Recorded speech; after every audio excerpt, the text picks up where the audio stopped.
I will introduce myself and then I'm going to pass this on to Amy, my partner. My name is Karna Hauk. I'm a Bethel member and I know some of you are. And Amy Narveson and I have been doing this thing that we would not miss ever. And so I wanted to just share that we have been hosting something called the Bethel Lutheran Church Alternative Giving Fair. We are hosting it once again, starting right this moment. And we're super excited. We're excited because we are adding this extra element, this extra dimension to our plan this year. And it's just the coolest thing because we get to have this Zoom session. We have sometimes offered classes at Bethel, but it's always in between church services, and that's when our fair is active. And so it's very difficult to be able to offer a course or to be able to talk or to bring in speakers when that's our sort of busy time. So this is really an incredible opportunity for us actually to be able to offer this educational experience along with the fair. So we're really excited about this and we're hoping it grows. This is one of those cool pandemic things that might just end up growing and changing us for the better. So this is our 12th year of our Alternative Giving Fair. And if you're out there wondering what is an Alternative Giving Fair, and I'm looking at all of you going, yeah, you all kind of know, but I'm going to tell you anyway. Let me share my screen because I just have at least one other way of learning this. This is me being teacher and like differentiating. So, oh boy, let's see if I can find it. Okay, here we go. All right, can you see my screen, everybody? Yes. Yes. Okay, super. I'm just gonna get into present mode. Okay, it's a little bit blurry, but we're going to go with it. This is our logo that we use every year, and these are our dates. So November 22nd through December 30th. The question is, what is an alternative gift? We have defined this finally, and with the help of Alternative Gifts International, which is a great organization that we've just always looked to as a model because they they're an organization that really focuses on alternative gift markets around the world. So they cater to markets that happen in churches in a number of different places, schools, service clubs. And we really like their philosophy and we really like the organizations that they support. So we often use them as a structure for our own fair. Okay, now my screen doesn't want to go to the next thing, so I have to figure out what I'm going to do about that. Just one second. Okay, this is always fun. I'm going to stop sharing for a second and see if I can figure out this glitch. Apologies. This is where we wouldn't have to do this. Oh, there we go. Okay, are you still with me? Yes. Okay, you can see my screen. Okay, perfect. So an alternative gift is humanitarian support given in honor of friend and family. These are gifts of peace and justice, gifts that are sustainable and that build security. These alternative gifts multiply and grow, sometimes exponentially, and offer hope and new life to people facing grave crisis and need. Because we're not sitting down. They challenge the trivia of our modern culture. These are authentic gifts that people really use and cherish. They always fit and are never thrown away. We can't see your screen if we're supposed to be seen. Yep, that's what I wanted to know. Okay, thank you. I'm gonna just re-share, one sec. Thank you. It's not a big deal, but I might as well since I can. Okay, so now you should be able to. Can you see it now? Yes. Okay, super. So basically the idea of the Alternative Giving Fair is that the shopper is sort of distinctive. Basically, unlike other capitalistic markets in the world, this Alternative Giving Fair doesn't exist to make a profit, but rather it gives away three assets. It gives away joy to the donor. It gives away global awareness and education to the recipient. And then it gives great benefit to people living in poverty and in crisis, whether due to COVID-19 or otherwise. Basically, the shoppers in this kind of market are first world people like you and me of every age who enjoy every advantage of empowerment. They are the haves in the world of have-nots. Their compassion is generously shared when they purchase simple gifts that change the world through direct giving of an alternative gift market. So that's the idea around an alternative giving fair. These are the organizations that we're encouraging people at Bethel to support this year. We're actually, Amy and I are planning to do a Facebook post to kind of throw this out to a bigger audience as well, so that we can go even beyond Bethel and see if we can get some other people to show up in the coming weeks. So these are some of the organizations that we're supporting this year, and we'll get into detail with this next week, which is going to kind of focus on the fair and how it's impacted us and how we feel it's impacted our faith community. I'm going to pass this on to you, Amy. All right. So we're offering this 4-week series as a way to hear directly from some of the organizations that we have included in the Alternative Giving Fair this year. And so we've got representatives who will talk about how their organization is making a difference in the world and locally and in people's lives, and offer us ways to get involved and be part of their important work. So next week, Karna and I will talk more about how we became kind of inspired to begin the Alternative Giving Fair and what drives us to keep it going now in its 12th year. And then on December 6th, our guest speaker is Dan Ruth, who is the executive director of LPGM, Lutheran Partners in Global Ministry, which was founded by our Bethel members, Gordy and Betty, who are right here with us today.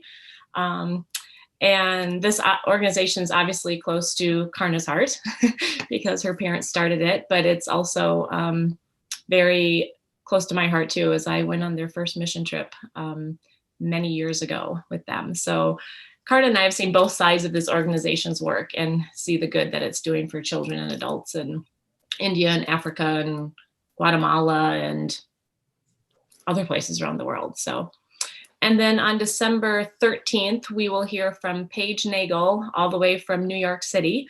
Paige is from Charity Water, which is an organization that I stumbled upon a couple years ago, and my family has gotten very involved with Charity Water, and they're on a mission to bring safe, clean water to the world. And so she will be speaking about Charity Water and how they're making an impact on the world and how we can be a part of that too. And so all of those organizations are on our shopping list this year, among others, but we've highlighted these organizations. And then today, we're kicking off with the local voice here.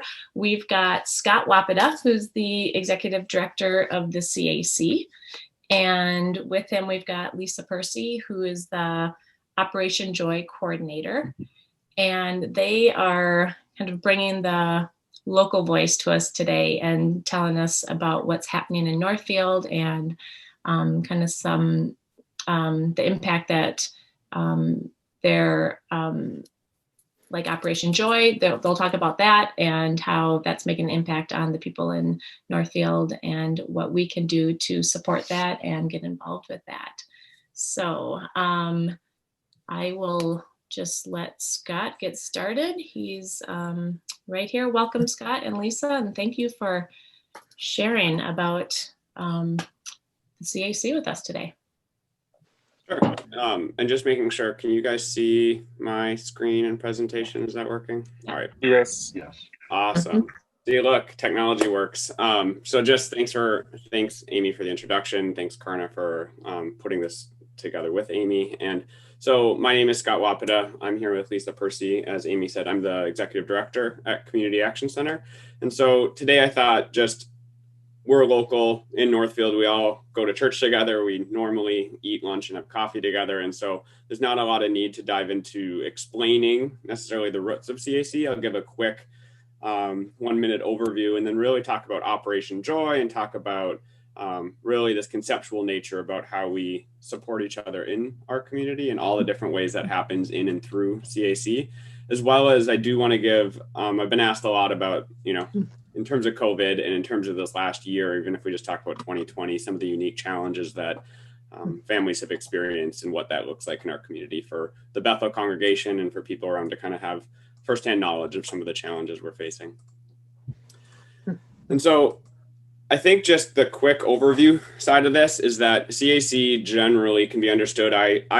You might have heard this from me before. I think it's super important. So there's two ways to think about CAC. I think about it programmatically. And so we think about things like food access and people kind of building an infrastructure and programs like a food shelf or food delivery to make sure people, especially low-income families in our community, can access food.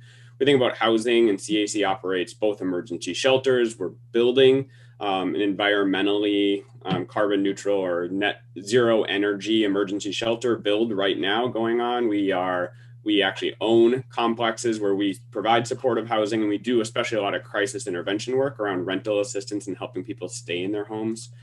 We do employment services. We do financial and emergency assistance. We do a lot of youth services. We do a lot of clothing work and own a retail store. We help with transportation, all these kind of different silos. And our job is really to interweave them together and keeping people at the heart of it rather than these programs. But the way I think about it is a lot more conceptual. And so really CAC's, we are lifeblood, while programs are the outcome or outpouring of this conceptual idea. The conceptual idea stays focused on, we have local challenges, and it's our job as Northfield to provide local solutions. And so we think a lot about this idea that really our heart is in where that Venn diagram comes together, and CAC is that intersection of local challenges and local solutions. And so while it's understood through all the different programs and things that CAC does, we never lose track of, at the end of the day, our real mission is to hear from people, kind of like an alternative giving setup that we talked about already, is that people might have things they want to do and give out to the community. We also have the voice of people who are experiencing challenges, and we hear all of those different thoughts and we help bring them together into one space. And so that can get really creative. And I think this last summer was a really good example. We had members of a local CSA who wanted to ensure that there was more equitable access to community supported agriculture and healthy produce and vegetables and fruits, and actually created an internal scholarship program. But then CAC was able to work with the people we know in here who are really looking for access to healthy food and actually bring those two things together so that people could have access to CSA shares who typically may not have had that opportunity, whether financially or just knowledge of what it's like to do that. And so again, we don't have a CSA membership program. That's not what we do. But what we think about is how we listen to both voices in the community and then offer a space to bring them together. And so there is no better example of this than Operation Joy. Certainly CAC does not have a, toy program, or even really necessarily our mission is not ensuring people have gifts at the holidays. But what we have heard over years and years and years is a community in Northfield really excited about supporting children who may not have access and families who may not have access to holiday gifts. And then we also heard from a lot of people who were struggling not having access to holiday gifts. And so this Operation Joy, formerly Christmas Sharing, birthed out of this idea, bringing the community together. And so that's where I'm excited to kick this to Lisa and kind of let her talk about what that looks like in 2020. And Lisa, you're muted, so you got to unmute. Yes, technology joys. Thanks, Scott. I became the coordinator of Operation Joy this year because our coordinator last year was unable to do it this year due to COVID. So that has presented challenges. We got together, we have a committee of people that have been working on Operation Joy for the last several years, and we decided to shift and make some changes to how we're running the program this year.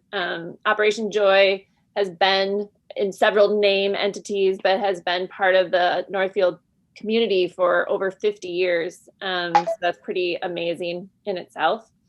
So this year, instead of hosting a big shopping day where families come in and are choose their gifts, we've offered toys, books, pajamas, quilts, And many of you have probably participated in some way or another. Pajamas are made by community members all year long. Quilts are made by community members all year long.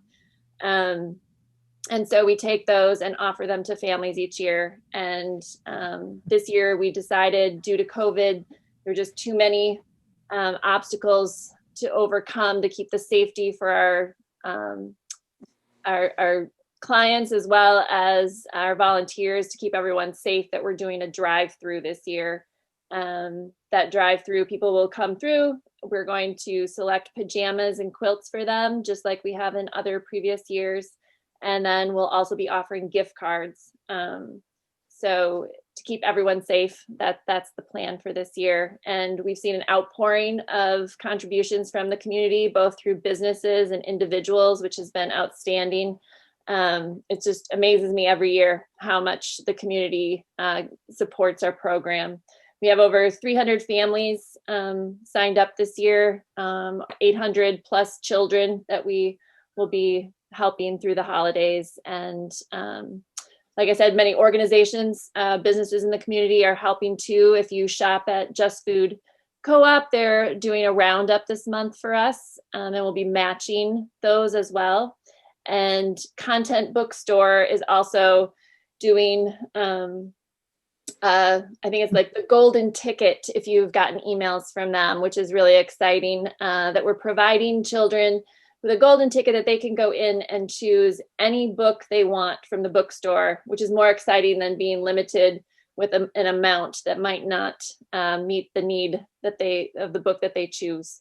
So you can also then, through Content, donate your points if you are a regular shopper there.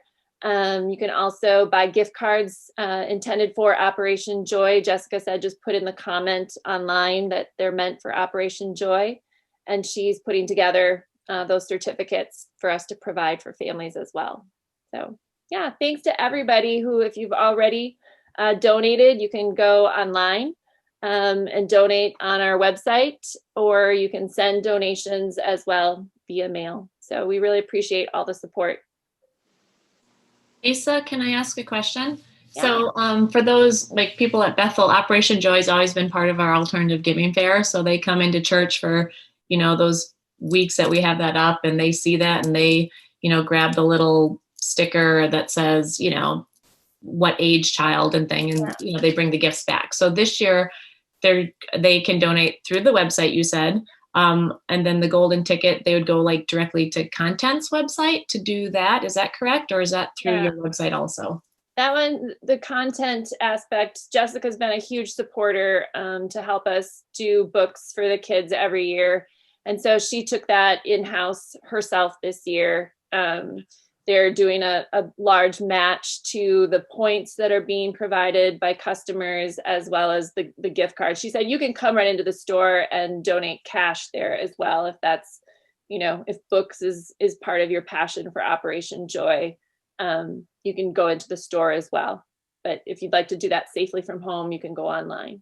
Can you share the deadline for donations? Yeah, so our event got moved up a little bit this year. That's a really great question, Amy. Thanks for that. December 2nd is our event this year, to make sure families have enough time to use those gift cards to get their shopping done before the holidays.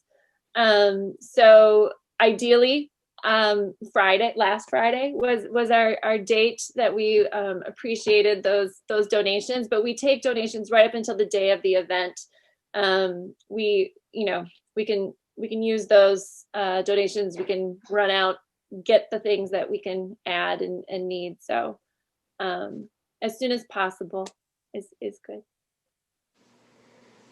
Well, I think that's like both a really good question and a good segue, in the sense that, we are all in this season of, I would say sometimes having to think differently about all the things that we're involved in. And I can't highlight enough that the idea of going from, there's so many different ways to get involved in Operation Joy. And typically we see well over 250 individuals volunteering that day, all shoulder to shoulder, wrapping gifts inside, all these really terrible COVID ideas. And so but at the end of the day, the thing that was such a source of joy that day was that you'd come down and you would see people from Allflex and Sheldall and Wells Fargo and Community Resource Bank and volunteers and Bethel and St. John, like all in a space working together for this single mission.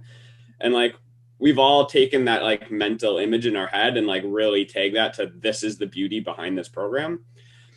Yet, and so the pivot to like gift cards can feel like grating at times, but at the same time, one of the things that I'm really passionate about and that's like just flowing through CAC, especially lately, is about this idea of empowerment and actually taking the idea of who's in control of the levers and giving it back to our community members. And so one of the things that gift cards has really done is to let a family know, like, here's a gift card. You can shop online if that feels safe. You can choose the toys that make the most sense for your family. And really saying, as a community, we're not, hyper controlling that we want you to have this backpack because I think that's the best backpack for you. But instead, we're actually saying, you know your family best, and this is a way that we can empower you to shop for your kids. And it's a really life affirming thing, especially in this moment of choosing what feels safe, what doesn't. This idea is surprisingly encouraging. And I will say the feedback has been really positive from families just saying they were really worried about what that was going to feel like, knowing the claustrophobic nature of Operation Joy in the past. And so at the same time, we haven't seen it yet, but please add to your mental beauty image of this idea that families actually have it earlier. They're empowered to make their own choice. And really some of the effects of poverty often is taking the choice and the ability to choose away from the individual and the family. And it's such a powerful moment to, yes, in the gift card, but it is a very powerful moment for our community to actually give that voice and choice back to our community members. And so please hold on to that as a really powerful image of why this is such an important event, even in 2020. So I'm going to share a little bit about this reality of so we're seeing, 800 plus children signing up for Operation Joy this year. And as Lisa alluded to, we take donations up to the day of the event, and we know we'll see additional people coming on the day of the event after registration, and kind of aligning again. We do our bulk planning, and then we have our contingency plans as well.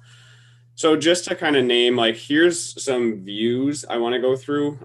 Visuals, we don't have a visual department at CAC, so these are just kind of raw graphs, but I'll kind of give you a quick walkthrough of them. And some of you have probably seen these. These are pretty public at this point, but I think understanding why it's so important to invest in something like community giving at an operation is that this graph shows kind of year over year families each. So it goes month by month, how many families access their food through CAC, some type of service, whether that's the food shelf or we have especially in COVID, a bursting at the seams home delivery program. We do a lot of food shelf delivery for families, especially if they're in quarantine. And that is growing from, we're upwards of north of 70 families every month that we're doing that for at this point.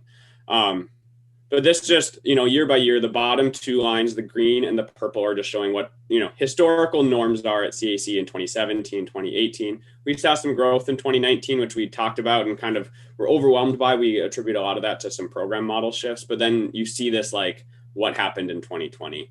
And so this is each month in and of itself. And so you see this, both, I'll point out this really low moment in May. And I'll just say, when you don't see that, when you're in May 2020, when we were in May 2020, it was a heartbreaking moment at CAC because we knew this is the start of this pandemic. We're expecting this surge of people to come in, and we experienced kind of the opposite. Forced us to ask a lot of questions. We were really confused. We didn't know if we were doing it wrong. We knew CAC is really at the center of providing basic support for families. And if we were getting it wrong, we were really worried about the rest of what 2020 would look like. And we didn't have the forward view of how many families would eventually be coming. Now that we're at this point, we look back on that time of shelter in place, everybody's getting used to COVID, what it is, and all the changes, and people were really scared. And so we saw a decline.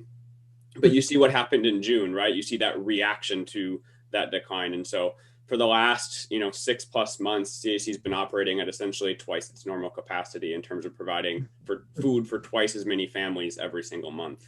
And I think, this graph, it's a graph, but there are stories behind this. There's families that we know. There's people who are accessing food for the first time in their entire life, or who need help for the first time in their entire life. And I also say, sustainably, this is really hard. CAC is a small staff. We haven't really increased staff throughout this process, and we're operating in food twice our normal capacity. And to be honest, in other areas, it's 4 to 10 times our normal capacity every month. And it's a staggering, sobering reality.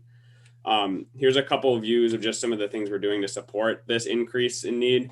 And this is actually really aligned with Bethel. And so we're really trying to build out this new hub from the Northfield Community Education Center, just down the street from Bethel, the former Greenville School. And one of the ways to kind of meet when we started seeing this giant need, to be honest, funneling all of that through our normal food shelf with normal volunteers is, not sustainable. And so we had to start thinking about how we're going to meet 750 families' food needs more creatively. And at the same time, knowing that a lot of people were accessing food for the first time ever. And how you remove the barriers to accessing food is really important. And so we started doing these Thursday distribution events at night to make it more convenient. And we're doing it out of the former Greenville School, where we think there's a good community hub and easy access.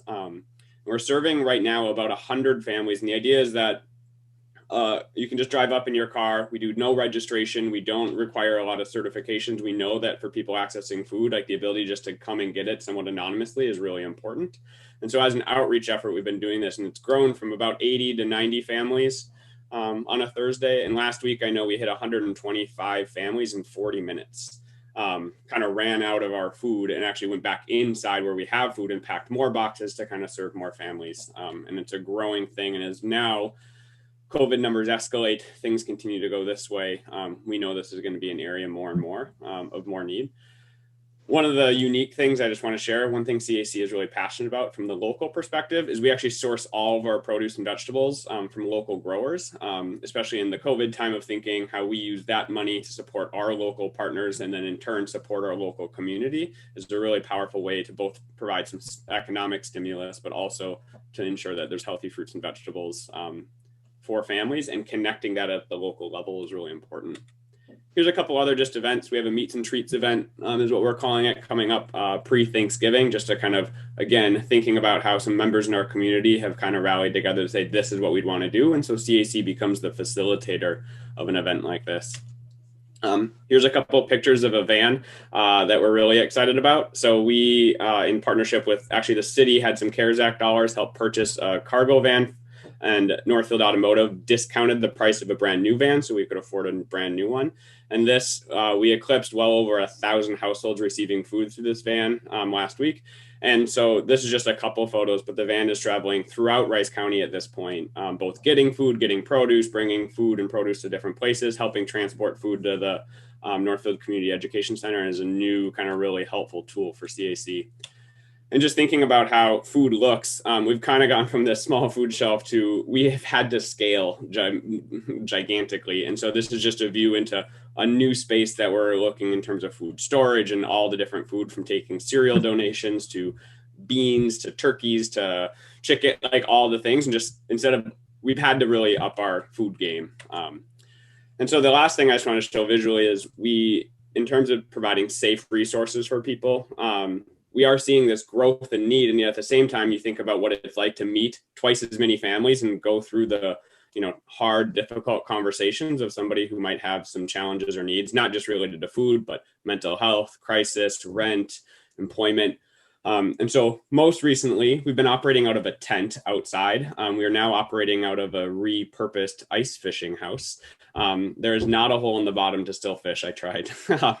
But in terms of how we think about the community, these are actually some kids from the Key that came down and with their arts coordinator and actually helped paint our ice fishing house as a new welcome center where we both meet with clients who drive in.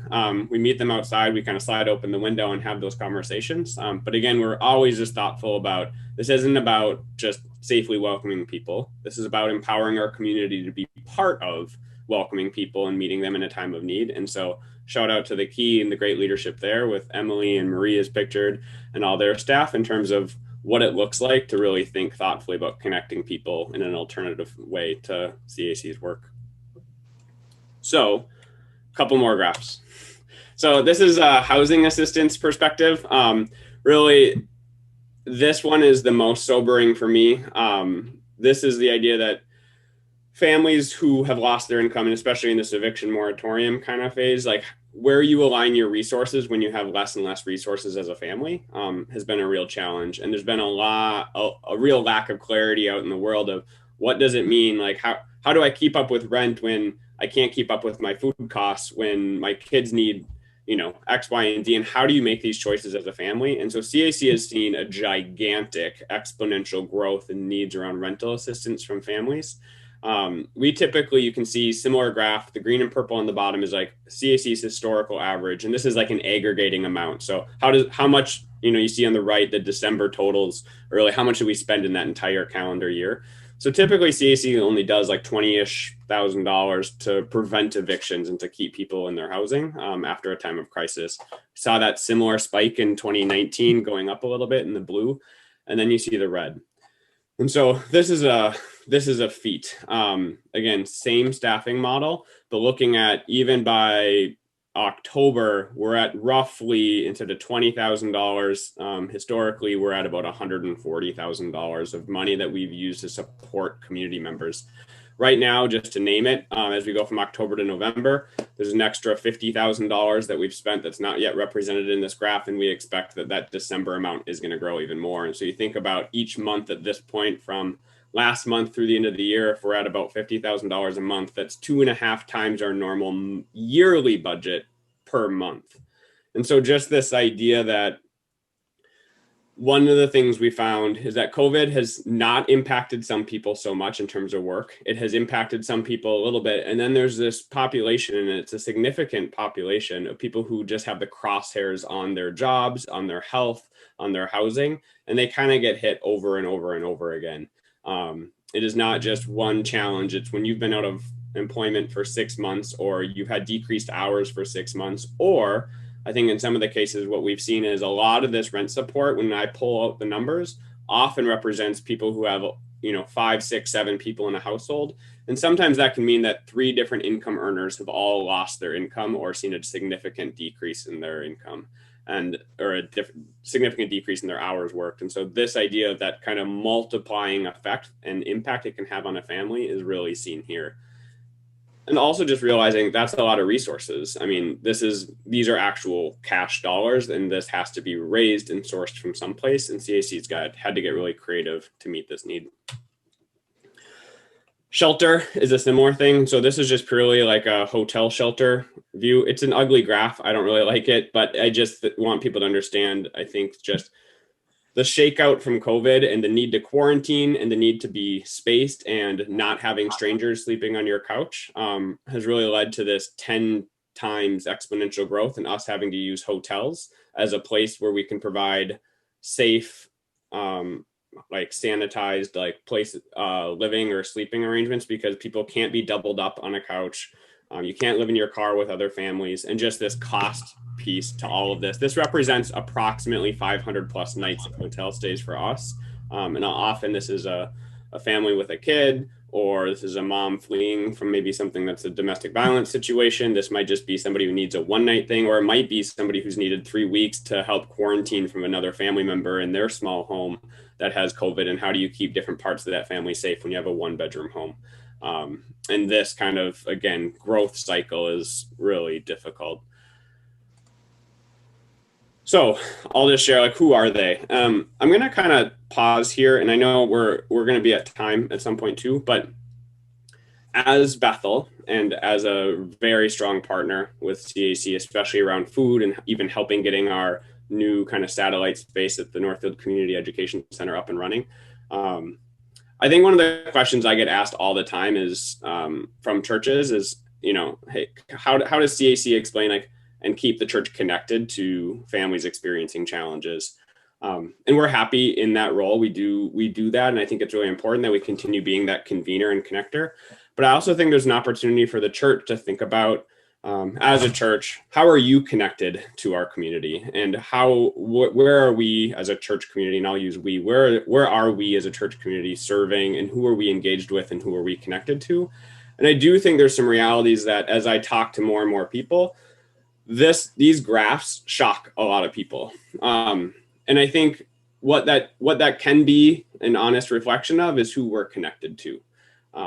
and often this is not to push or not to overly challenge, but I think for all of us to reflect a little bit on when so much of our community is really challenged right now and has been challenged in 2020, and we can feel blindsided by that.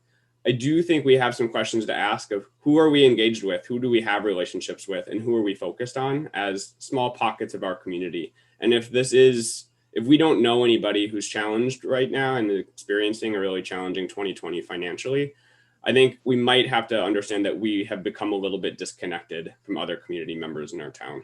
And I do think one of the things that's exciting about that is there's a lot of honest reflection and grace within the church community to think about, okay, we can get reconnected, and we need to think about how we as a faith community lead that kind of healing reconnection process, because we do know from the roots of the gospel and the message that we believe in is that we do have a directive to build those relationships and to serve the poor. Put simply, we know center to the gospel is to provide housing for the homeless, clothing for the naked, to visit people in jail, and food for the hungry. And we know that we need to stay connected to that. And COVID has definitely provided a time for the church to reflect on its role. And so we as a faith community need to think intentionally about how we maintain those connections over time. And this idea of an alternative giving fair is a really good place to start that, because we do want to remain connected, and CAC can help convene, but not to the convenience and comfort of staying disconnected. It's an invitation back in, not an explanation to stay away, if that makes sense. It's hard to ask that question over Zoom. And I'm going to assume that with the grace and peace we all have, that can be processed and we can follow up in discussions. But it's something that I think we, again, not you or CAC, but we as a community need to think about and reflect on consistently. Well, Scott, I love what you just said about that. I mean, it's kind of looking at it more systemically, and like, because like the alternative giving fair, people can donate and give to people all over the world, and we can give to people on the other side of the world, but there is obviously a disconnect unless maybe you've had a connection with traveling to that country or something like that. But you're, knowing that this is right here in our community, and if, we can always give to Operation Joy and we can help distribute food and do all those things. But if you have that disconnect and you're not seeing it, there's a problem there. Right. And so making that intentional connection is going to help, I think, bring about better change and impact. So. Yeah. And so I'll just kind of close out with, first, thank you, Amy, for that. And I think just to close out, here's just a few statistics in terms of understanding this. So we have CAC serves about 1,300 households. Again, I want to just name that's about 4,500 individuals. That's not a small portion of our population. And again, just to highlight that, like it should be relatively easy to be connected to that size of our community. And we need to be thoughtful about that. And from a demographic, that's about half of those are children. Again, we look at Operation Joy and we have 800 plus children that'll be there, and yet we're connected to over 2,000 children, and we need to think about even how we engage people in this community to make sure that they can access opportunities to receive support. And also, I'll say one of the most exciting things about CAC, especially in the last couple of years, has been this kind of re-engagement. And we have more and more clients who are also volunteers, who have even become staff members, who are also donors, who are also clients, who are also in this like inclusive community cycle is inspirational. It's beautiful. It's complicated. And it's all the right things about building a community that cares about each other. So I'll just share, I want to kind of skip over this for any Q&A, but just, this is an expensive year. Right? Like, I think we've all seen that at this point. And so I will just share, CAC has had to be really thoughtful about, we want to keep local dollars really meeting those individual customized needs in our community. Yet at the same time in COVID, there's been a lot of opportunity, and we've had to really pivot to think about this, about finding outside of Northfield resources to sustain the exponential growth in Northfield. And so what that's done is it's helped align donations from our community with really local solutions. And again, going back to that conceptual nature, local dollars should always support local families is our idea. And sometimes more mainstream resources, which we are not accustomed to accessing, should really be funding programs to make sure the program infrastructure is there so the local dollars can be shared within our community. So here's just my last slide, just on things you can do. I'm really passionate about just remembering that we can all operate with compassion and gratitude. We need to be thankful, especially this coming week more than any other time, about what we have, but to really have that heartfelt compassion and pray into having more compassion for the community members around us and to stay connected. There are volunteer opportunities. CAC is almost out of volunteers. COVID makes this really hard. Our food shelf is operating with 1, 2, sometimes 3 volunteers at most, and we need 10 times that amount. It's hard in COVID, and so we're doing the best we can. We have a really safe model, but again, that restricts how many people we can have involved.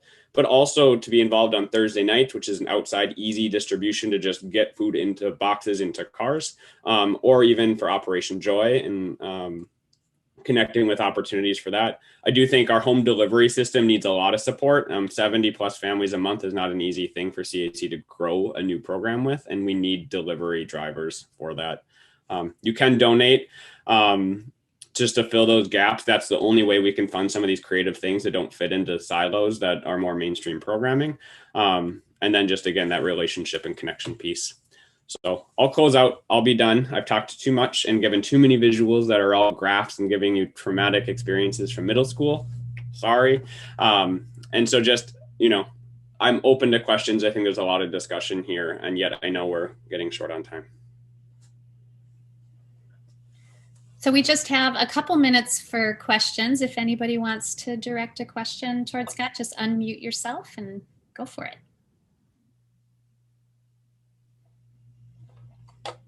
Well, I'll ask a couple of questions here. First of all, I think we've been made very aware of the shortage of volunteers there at the CAC, and I think we just need to really push that. And I can understand how it's so difficult during COVID when people are hesitant to go down and expose themselves to things. So we did have some volunteers from Bethel this past week go down and pack some boxes, and it's something we can all do. And I have to say that the CAC takes several precautions for safety, and so it's a relatively safe thing to do, but we do need more volunteers for that. I also say that we've had comments from some of our congregation, saying or just kind of questioning why CAC keeps coming up as we try to raise money. I see the CAC as a kind of, as Scott was talking about, as an arm of our ministry. It's an incredible arm of our ministry for social justice and issues right here at home and in the community. I think it's a huge opportunity for churches to become involved in something within our community that's doing good for our neighbors, our next door neighbors. So I applaud this whole idea of focusing more and more on the CAC and other local organizations that are really doing good right here. Thanks, Gordy. I just have to say in response to that I've been working so hard to try to get my parents to stay home, and now I can see that this is not going to help. I'm kidding. So they are going to be more involved, I can guarantee you. But so that, in other words, I'm so glad, Scott, that you have some really great protocols for these people that I can't keep pinned down, because that is so very important, obviously. A lot of times those who have time are some of the people in our older generation. And so I'm really glad to hear that you have very safe protocols going on over there. Does anybody else have a quick question? We want to end with a really special guest, Matt Gimsey, who's here. So we want to give him some time, and we're getting close to the end here. Anybody else? I want to ask Scott one thing. So Scott, your job has got to be feel very heavy and probably discouraging sometimes as you see, like, looking at those graphs, and just really overwhelming. And since, our theme this year for the Alternative Giving Fair is hope, where do you see the hope through the CAC in our community? So that's a really rich, good question. I think it would demand some more thought, but I think the thing I find the most hope in is the same space I find the most beauty in. and that's always irony for me, like finding the ironic moments. And I think the part that I've been absolutely overwhelmed by, and at the same time feel the most weight and pressure around, is our staff and our volunteers. And so our staff are exhausted. They are doing way too much work. They are doing 10 times the amount of work they can do. And yet at the same time, they carry the same challenges that we're all carrying in COVID. They don't exist in CAC's bubble. They have kids at home who are doing distance learning. They have parents who are trying to volunteer at other food shelves, right, Karna? They have all those challenges. And for many of our staff, they're also holding the stories of our entire community. And so just realizing that sometimes they're carrying even extra weight and yet also doing more. And yet throughout this entire process, this entire pandemic, they are exuberant, they're excited, they are encouraging, they fight every day for more. They want more opportunities to serve more people. And we've had no cultural issues. We haven't had any staff turnover. We've just had this wonderful space of our staff and volunteers always rallying together and really completely staying centered on the mission of providing support and empowering our community. And so I worry about them every night. That's the thing. Like every night I go to bed wondering, how can I support them and their incredible work? And yet at the same time, realizing that they're the same place that gives me energy and hope. And I'm so excited and proud of the work they're doing. I have a quick question, probably of Lisa. Are you in need of new blankets to give out to families? Thank you for that question, Darlene. I think that we have, because blankets and pajamas are made throughout the year, I think we're at a pretty good place for them this year, but we would happily take more next year. And if there are people in your congregation who are sewers, tyers, they take fleece tied blankets too. So yeah, that would probably be more of a future need. And how about the need for face masks? The food shelf has been distributing face masks. I'm sure that they would take more. People are often asking for those. So that would probably be the place that we would distribute those. Okay. And I would echo Scott. I've only had the behind the scenes that many of you have to the CAC, volunteering sporadically through the year when I can, and doing Operation Joy for the last 8 years that we've lived here in Northfield, and getting to see the inside of the CAC and the staff that work there. It's heartwarming and heartbreaking all at the same time. I've never seen a group of people with the dedication and love of their jobs, and they're positive, high energy, really, really amazing people, and keep them all in your prayers and hearts because they're working hard. I have one more thing to Bethel members. Is this week you'll be receiving a letter about the Thanksgiving offering. Mission and Justice and Stewardship have dedicated the Thanksgiving offering to the expansion of the food shelf at the old Greenville School Community Education Center. And Bethel is going to continue a strong partnership with that particular ministry of the CAC. So give generously to that when you receive that letter, and tell your friends. Thank you so much, Scott. Thank you so much, Lisa, for sharing. This was incredibly informative. And we all know, everyone who's here knows that when you give, you really, truly end up receiving so much back. It's contagious. And so I thank you so much for all of this great information. I want to pass this off to Mac, and also just mention quickly that those of you interested in knowing more about the Alternative Giving Fair, you will be receiving a booklet in the mail this week. So the booklet that you usually receive at church, you'll be receiving in the mail. So be on the watch out for that, as our fair is officially beginning this week, and it will go until around the 13th of December. So I'm looking forward to hearing your questions, having you come back and join us next week, and the following 2 weeks after that during this adult forum time. So Mac, if you would share, we would love to hear from you for a couple minutes here to wrap us up.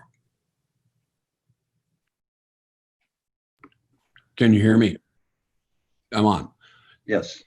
Thank you all so much for doing this program. It has been so enlightening and inspirational from my point of view. There's really nothing that I can add except maybe to quote Albert Einstein, who said, "Our problems cannot be solved by using the same level of thinking that created them." So whether that makes sense to you, I am so inspired by what I've heard today, because there is so much creative thinking beyond what we may ever have reached without COVID, or certainly that. And when we moved here 50 years ago, immediately we were caught up in the coterie of volunteers in Northfield, and we're so totally proud of that. And I just want to share a few lines from a poem by A House Called Tomorrow by Alberto Rios, the Chicano poet laureate of Arizona. Look back only for as long as you must, then go forward into the history that you will make. Be good, then be better. Write books, cure disease, help people, make us proud. Make yourself proud. And for those who came before you, when you hear thunder, it is their applause. Peace be with you. Amen. Thank you for that, Mac. And for those of you who don't maybe even know this, Mac. You just froze. I don't know. We lost Karna. Rose. Thank you for that, Mac. I love those words. So, like Karna said too, you'll be getting the pamphlet. Mac has been. There we go. Are you back? You froze, Karna. Okay, sorry about that. I don't know what you heard. Can you hear me now? Yep.